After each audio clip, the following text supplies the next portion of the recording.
Hi வணக்கம். வைரமாலாவின் இனிமையான காலை வணக்கம். இன்று புரட்சித் தலைவர் எம்ஜிஆர் அவர்களின் நினைவு தினம்.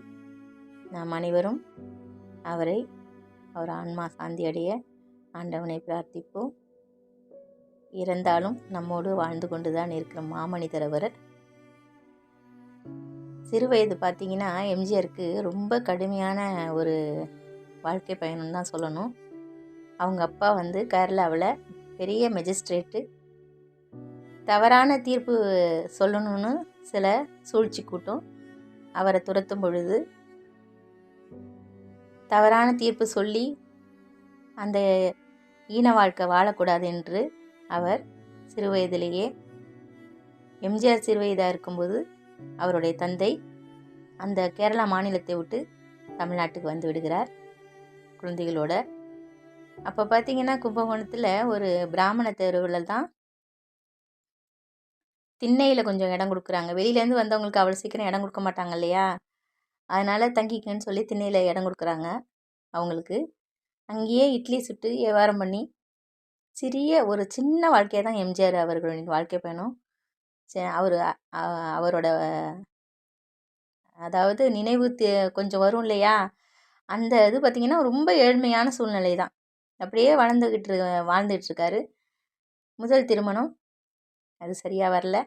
ரெண்டாவது அவங்க இறந்துடுறாங்க.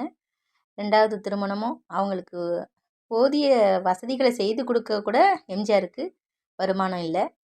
ரொம்ப கஷ்டமான சூழ்நிலை கடந்து வந்து கொண்டே இருக்கிறார். மூணாவது மனைவி தான் ஜானகி அம்மாள்.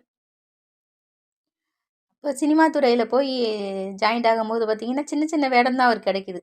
இந்த ஒரு கான்ஸ்டபிள் வேடம், அந்த மாதிரி சின்ன சின்ன அங்கங்கே பிட்டான ஒரு வேடம் தான் கிடைக்கிது. ஆனால் அவர் அதை ஏற்றுக்கொள்ளாமல் பொறுமையாக காத்திருக்கிறாரு.